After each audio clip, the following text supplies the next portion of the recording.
The sound that woke Gideon Vale was not loud. It was careful. One floorboard, then another. Someone inside his house was trying not to be heard. Gideon opened his eyes and stared into the blackness above his bed.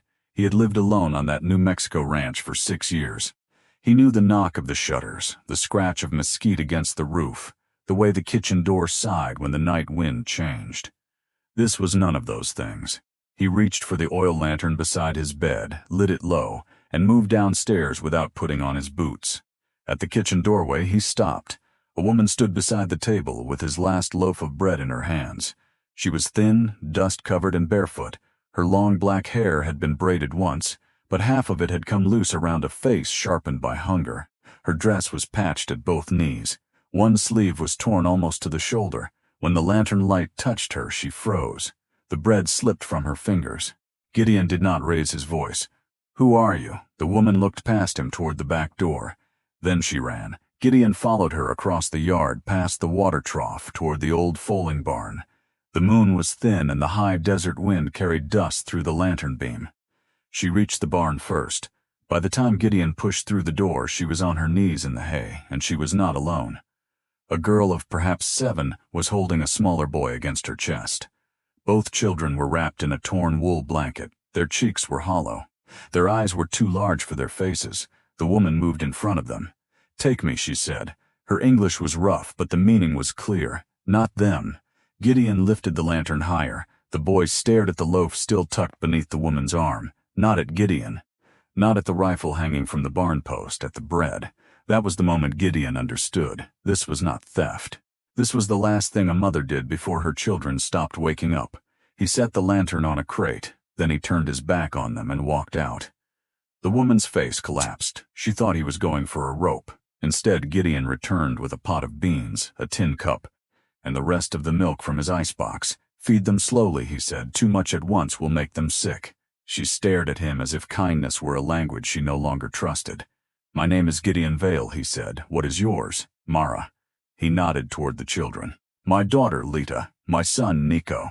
Gideon looked at the 3 of them, then at the empty stalls around the barn. "You can sleep here tonight." Mara's eyes narrowed. "And morning?" Gideon took a breath. "In the morning we decide what comes next." But sunrise made the decision for him. 3 riders stopped at the ranch gate while the sky was still gray. The man in front was Silas Rourke, a freight contractor from Bellwater. He was broad through the shoulders, clean-shaven, and proud of the silver badge he wore, even though he was not a lawman. The other 2 men worked cattle on the neighboring range. Silas did not dismount. "We tracked Apache footprints across Miller's Wash," he called. "They end here." Gideon stepped onto the porch, buttoning his shirt. Mara stood just inside the barn door with her children behind her. Silas saw them and smiled without warmth. "There they are. They are under my roof," Gideon said. Silas glanced at the barn. "That is not a roof. That is a hiding place. It became a roof last night." One of the riders spat into the dust. "You planning to turn your ranch into a camp?" Gideon walked down the porch steps. He carried no gun. That made the men more uneasy, not less. "She took bread from my kitchen," he said. "The debt is mine to settle." Silas laughed. "You think this is about bread?" "No." Gideon stopped at the gate. "I think this is about men who feel brave only when a hungry woman is standing behind them." The smile left Silas's face. "You know what the town will say. I know what I am saying." Gideon unhooked the gate, opened it just wide enough for the horses to turn, and held Silas's gaze. "You came looking for trespassers. You found none. Now leave." For a long moment nobody moved. Then Silas leaned forward in his saddle. "This choice will cost you." Gideon looked back once at the barn, at the girl clutching her brother's hand, at Mara, standing straight despite the fear in her face. "Then send me the bill." The 3 riders left in a cloud of dust. By breakfast, Gideon had given Mara a proposition. He needed help with 12 horses, 2 miles of fence, a failing vegetable patch, and a ranch house that had been silent too long. She needed food, shelter, and time. "You work," he said. "You eat. Your children eat. No debt beyond that." Mara did not accept immediately. "What do you want from me?" "The truth." She waited. "Can you work with horses?" For the first time, something changed in her expression. Fear moved aside. Pride took its place. "My father raised remounts before soldiers took his grazing land. My husband trained pack animals." "I know horses." Gideon led her to a bay mare in the south corral. The animal had been favoring her left foreleg for nearly a week. Gideon had cleaned the hoof twice and found nothing. Mara crouched beside the mare, ran both hands along the leg, then pressed her thumb near the fetlock. The mare flinched. "Not the hoof," Mara said. "A thorn broke under the skin." Gideon looked closer and saw a dark pinprick hidden beneath the hair. Mara heated a needle, opened the swelling, and drew out a mesquite thorn no longer than a fingernail. The mare put weight on the leg before sunset. That evening, Gideon moved a cot into the tack room and found 2 clean blankets for the children. The next morning, Mara was awake before he was. Within a week, the water troughs were scrubbed, the tack was oiled, and the horses had stopped pinning their ears when strangers approached. Mara did not command them. She watched them. She knew which animal was frightened, which was stubborn, and which was only waiting for someone to stop pulling so hard on the reins. Lita took charge of the chickens. Nico followed the old gray gelding called Amos until the horse began following him back. And Gideon's ranch, which had sounded for years like wind passing through empty rooms, began to carry other noises. A child laughing at a goat, a pot lid rattling in the kitchen, Mara singing under her breath while she mended a bridle. At first, Gideon kept his distance. He ate on the porch while Mara and the children ate inside. He told himself it gave them privacy. Mara knew better. "You are afraid of your own table," she said one evening. Gideon looked at the empty chair across from him. "My wife sat there." Mara did not apologize for asking. "What was her name?" "Anna." "How long?" "6 years." Mara nodded. "My husband has been gone too." "Dead?" "I do not know." Those words were heavier than an answer. He had left to find work near the rail camps. No letter came. No money. No body. Mara had waited until waiting became another form of hunger. After that night, Gideon began eating with them. Not because the grief was gone, because the children did not treat it like something fragile. Lita asked what Anna had liked to cook. Nico wanted to know if she had been afraid of horses. Gideon found himself telling stories he had not spoken aloud in years. For a little while, the ranch felt almost safe. Then Bellwater learned where Mara was living. The change came quietly. The feed merchant stopped extending Gideon credit. A buyer who had promised to take 2 geldings suddenly claimed the horses were too small. At the general store, conversations ended when Gideon walked through the door. Silas Rourke made sure he heard why. "You chose them," Silas said one Tuesday beside the hitching rail. "Do not ask the town to choose you." Gideon loaded his wagon without answering. But silence did not stop the damage.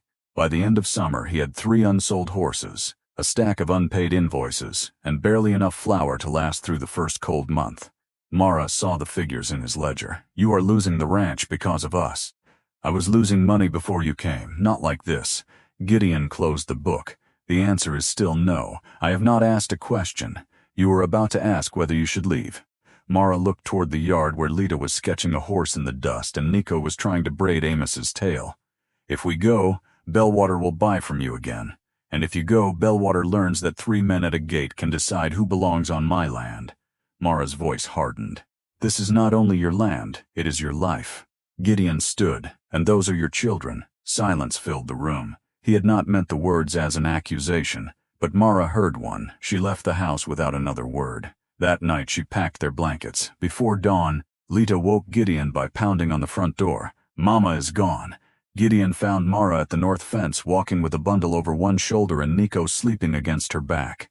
Lita ran after her barefoot. Mara turned when Gideon called her name. "I will not let my children become the reason you lose everything," she said. Gideon stopped several paces away. "You think leaving protects me? It gives you a chance." "No, it gives Silas what he wants. This is not about Silas, it is about fear wearing his face." Mara's eyes flashed. "You think I am afraid? I think you have survived by leaving before other people can drive you out."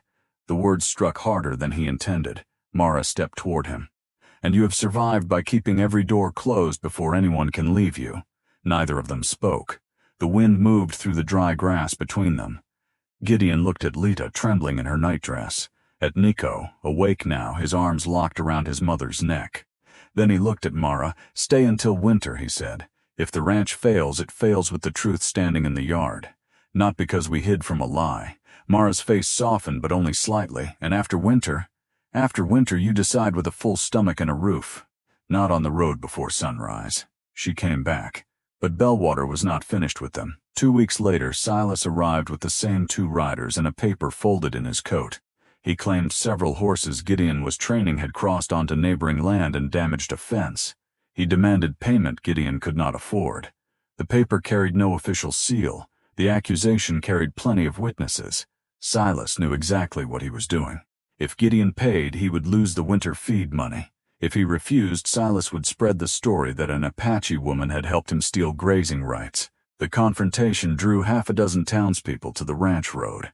Mara stood beside Gideon while Silas read the charge aloud.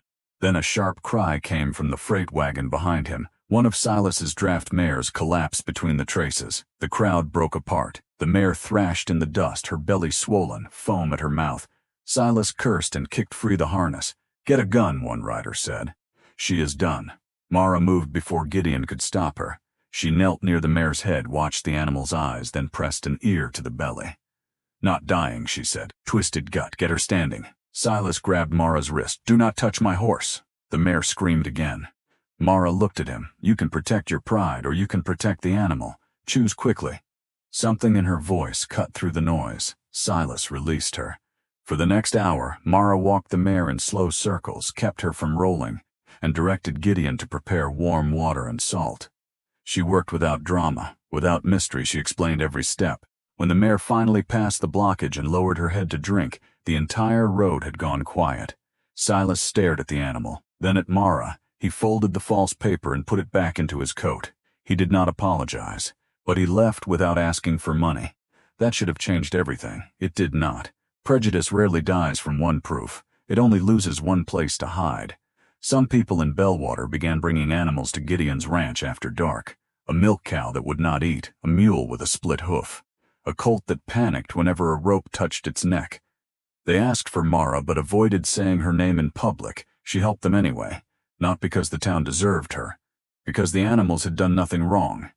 The first person to say her name openly was Ruth Calder, the school teacher. Her son's pony had torn its shoulder on barbed wire. Mara stitched the wound while Ruth held the lantern. "You could charge for this," Ruth said. "I do charge."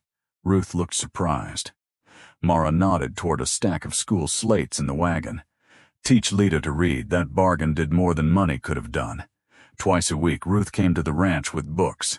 Lita learned letters at the kitchen table while Nico drew horses in the margins. On Lita's 8th birthday, Gideon opened a cedar chest he had not touched since Anna died. Inside were paint cakes, brushes, and a small wooden box of paper. Anna had painted the desert before fever took her. Gideon had kept every brush, as if grief were something that could be preserved from dust. He carried the chest to Lita's room. "These belonged to someone I loved," he said. "She would be angry with me for letting them sit unused." Lita touched the brushes carefully. "May I paint the horses?" "You may paint anything you can see." That afternoon she painted Gideon standing beside Mara at the corral. In the picture their shoulders almost touched. Neither adult commented on that. By October the ranch was still in danger, but it no longer felt alone. Ruth bought vegetables from Mara's garden. The blacksmith traded horseshoes for treatment of his lame mule. 2 ranchers who had canceled orders returned after seeing how calm Gideon's horses had become. Then the first winter storm came early. Snow swept out of the mountains and covered the high desert in a single night. The road to Bellwater disappeared. Telegraph lines went down. By noon, word reached the ranch that the school wagon had not returned from the eastern settlement. 6 children were aboard. So was Ruth Calder. Silas Rourke organized a search party, but the main road was already buried. The men argued over which canyon the driver would have taken. Mara listened from the edge of the crowd, then she pointed north. The wind changed before dawn. He would have turned away from the open flats. Silas shook his head. "There is no road north. There is an old wash. You cannot take horses through it in this weather. My people did." The word silenced him, not because they believed her, because none of them had another answer. Gideon saddled Amos and the bay mare. "I am going with her." Silas looked at the storm, then at the men waiting for him to decide. At last he mounted. The search party followed Mara into the white darkness. For 3 hours they saw nothing but snow and stone. Then Mara stopped beside a line of juniper trees almost buried to the branches. She dismounted and scraped snow away with both hands. Beneath it were wheel marks. The school wagon had left the road exactly where she said it would. They found it overturned in a narrow wash before sunset. One horse was dead. The other had broken loose. Ruth and the children were huddled beneath canvas, alive but fading from cold. Mara gave her coat to the smallest child. Gideon wrapped Ruth in his own. Silas lifted 2 children onto his horse. No speeches were made. No hatred vanished in a flash. They simply rode home through the storm carrying one another's children. After that night, Bellwater could no longer pretend Mara was only a woman who had stolen bread. She was the reason 6 families still had sons and daughters. The town changed the way hard ground changes after rain, slowly, unevenly, but for good. The feed merchant reopened Gideon's credit and pretended he had never closed it. Ruth enrolled Lita at the school and seated her in the front row. The blacksmith made Nico a pair of small spurs with the points filed flat, and Silas Rourke came to the ranch alone. He stood at the same gate where he had once threatened Gideon. This time he removed his hat. "My mare is still alive," he said to Mara. "Yes. My niece was in that wagon." "I know." Silas looked down at the dust. "I was wrong." Mara let the silence remain until he had to feel every word. Then she said, "Wrong is not a place to live. Walk out of it." He nodded once. It was not forgiveness, but it was a beginning. By spring, Gideon's ranch had recovered. His horses sold for more than they ever had because they were known across the territory for steady temperaments and sound feet. Mara received half of every training fee. Her name appeared in the ledger beside Gideon's, written in her own careful hand. One Saturday, a line of wagons rolled through the ranch gate. Gideon reached for his hat, expecting trouble. Instead, the wagons carried lumber, windows, a stove, nails, and blue paint. Ruth climbed down first. "We heard the tack room leaks," she said. "The blacksmith raised a hammer, and we are tired of hearing about it." For 12 days, the town built a small adobe and timber house beside the cottonwoods. Not a shed, not a charity cabin. A real home with 2 bedrooms, a kitchen, and a porch facing the sunset. Mara worked beside them, so did Gideon. When the front door was hung, Silas held it steady while Nico drove the final nail crooked. Everyone laughed. That evening after the wagons left, Mara stood on the new porch with Gideon. Lita and Nico were inside arguing over which wall should hold the first painting. Gideon looked toward his own house 50 yards away, then at the new one. "You have your own door now," he said. Mara studied him. "Is that what you wanted?" "No." The answer came too quickly. He tried again. "I wanted you safe. I wanted you free to choose."